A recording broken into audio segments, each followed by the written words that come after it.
Hey, so I want to talk you through setting your goals for the new year, because if you want to actually achieve your goals, if you want to actually lose the weight, or you want to actually start the career, actually get the business built, I think it's important to dream big and then also set an action plan.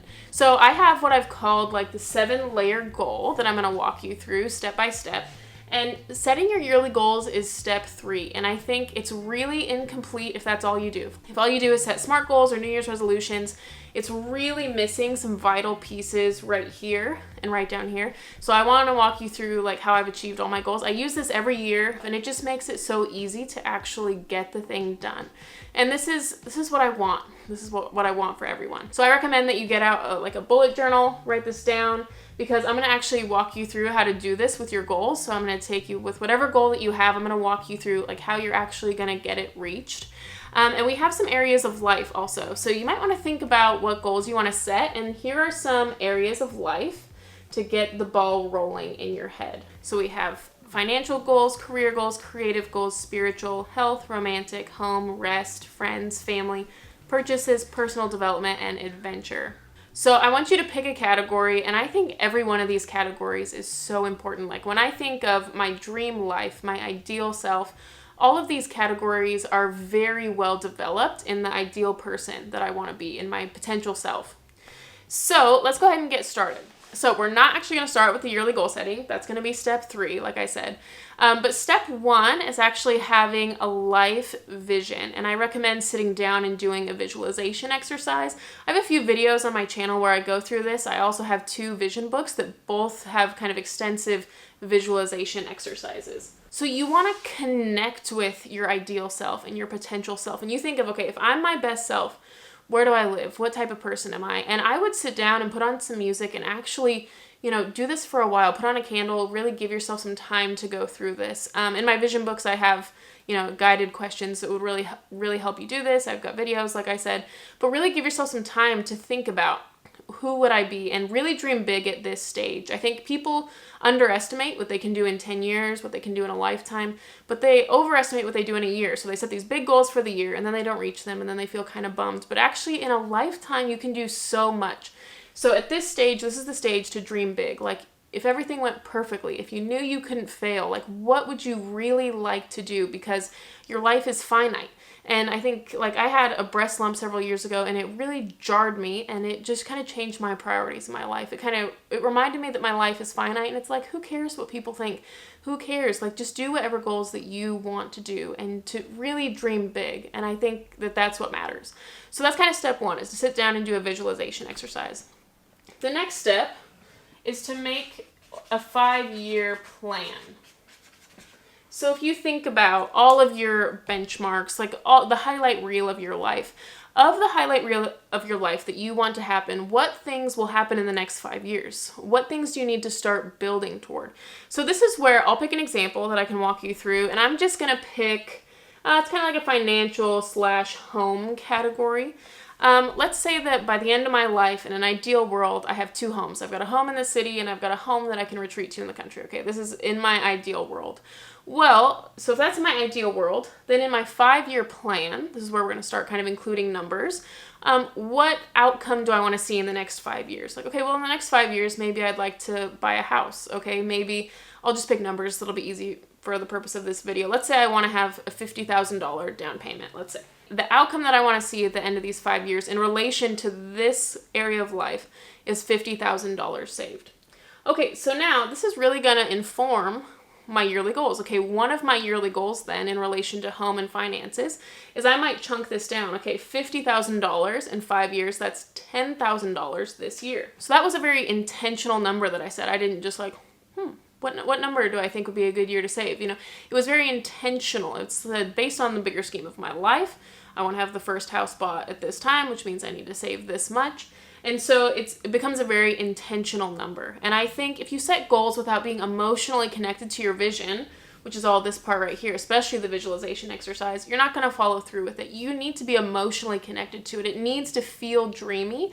The pleasure needs to outweigh the pain of saving. So you really got to get kind of attached to that dream and the pleasurable emotions. So you want to have $10,000 saved by the end of the yearly goal. So this is where a lot of people stop. They're like, okay, I'm going to have $10,000 saved. Okay, well, actually, that might not be realistic for you. And sometimes it's hard to tell if things are realistic at this stage because we're still at the top part of the pyramid. And at the top part, this is where it's all dreamy. And as you get down, that's where it'll get much more action oriented. So some people might think, oh yeah, that's realistic for me. But then once you kind of chunk it down, you're like, oh, maybe it's not realistic. So we're gonna actually keep going. So if you split up the year, we'll split it up into 4 pieces that are quarters. So they're 3-month quarters. And a lot of the business world does quarterly planning. I do quarterly planning. I have a yearly planning routine and a quarterly planning routine. And it just helps me get realigned to my vision. I sit down with my husband and we do it together and we align both of our goals and we just see where we're trying to go. And it's a really fun exercise for me. It's kind of like New Year's planning all over again. So I would set quarter goals. So in this example, and you can be writing in your bullet journal as well, whatever you want to be doing. If you have this $10,000 goal for that year, split up into its quarters, that's $2,500 per quarter if we were to segment it evenly. So then we're going to keep chunking it down even further. We're going to get down to monthly goals. So I'm just going to use numbers just for the purpose of this video that keep making it easy. So it's about $800 per month. It'll be a little bit more than $800 per month. Okay, so we're going to keep chunking it down even more to the weekly level. So that means you would need to save $200 a week. Now, sometimes with financial things, I won't actually get down to the weekly level. I'll get down to the paycheck level because I get paid twice a month, not 4 times a month. So basically, you need to save $200 a week or $400 a paycheck for this particular goal. So then finally, this is the final piece, and some people do all of this. I would say most people do step 3. Some people do steps 1 and 2. Some people do steps 5 and 6. I mean, a smaller group does 5 and 6, and pretty much no one does step 7. I mean, this is where everything is cemented. This is where you need your daily to-dos and your action plan. So far, all of these goals have been what are called output goals. They're input goals and output goals. So output goals are the outcomes that you wish to see. What do you want to get out of this whole thing? It's like a cause and effect. Input is the work that you are going to put in to see that effect. How are you going to cause that effect to happen? So far, I haven't done any work to do this. These are just the outcomes I want to see. Okay, the outcome I want to see is $50,000. But you wouldn't put like $50,000 on a to-do list. These are not actions that you individually can do and put on a calendar. So now we're going to think about, okay, so what actions need to happen? Okay. Well, one thing I might want to do is I might want to open a new bank account because sometimes if I'm saving for a goal, I don't want it all just to be in savings and checking. I want it to have its own bank account where it can sit there, be the dreams account. So that might be one action step. And when you make an action step, you want to pick a time. When are you going to actually do this? And you're going to do this in your weekly planning. So I have planning routines. So I have yearly planning, quarterly, monthly, and weekly planning. And during my weekly planning, I sort, all the things I want to do that week.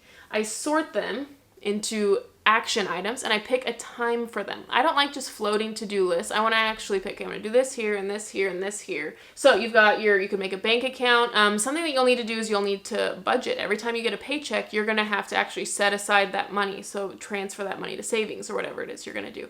So, some people say, okay, I don't need to put that in the calendar. I'll remember to budget. But as the year goes on, you might not remember what you wanted to budget for specifically, or you'll just conveniently forget. You'll be good all the way through March, and then when March comes around, you're like, I don't want to do that anymore. So what I would recommend is right now putting that in your calendar every other week in your calendar. That could be a reminder in your phone. You say, hey Siri, remind me on the 1st and 15th of the month to budget $400. And so then what I would do is I would do this for all of my goals. Now the thing is, what we did here, this works for this first week. So if you don't have a system to reach the goal, it's not going to get met. You need to be continuously doing this throughout the year. This is not like a one-time exercise. You got to continuously, you plan for quarter 2. What am I going to do? And it makes it seem very complicated, but I actually made a vision book that makes this so easy. So it's color-coded and it takes you through the year. So this orange section is one layer. And then when the color changes in the vision book, you're at kind of a new level. So then you get to quarterly planning and it turns green. And this takes you through just so efficiently and so easy. And it makes this process seem so simple and so doable. Okay, you do your January brain dump. What are some fun things I want to do in January? Okay, now you're going to sort them. Okay, what week do you want to do each thing? And then it takes you through, okay, how do you how do you do weekly planning? How do you do a calendar? And it makes it so effortless. And I think it makes it very fun and very easy. I think this looks kind of deceivingly simple for like how complex planning can get. If you actually want to have an intentional life, it requires intentionality. And I think a lot of people are going to have ideas for what you should do with your time. They're going to have good ideas. They're going to be well-intentioned, but it's not what you want to do with your life. So I think that if you want to have control of your time and you really want to live a life that you really love, it's going to take intentionality. So if you want to, you can keep that. You can keep doing it in a bullet journal. I think that works. Totally whatever you want to do. If you do want to use the vision book, I'll link it in the description. So yeah, thank you guys so much for watching. I really appreciate it.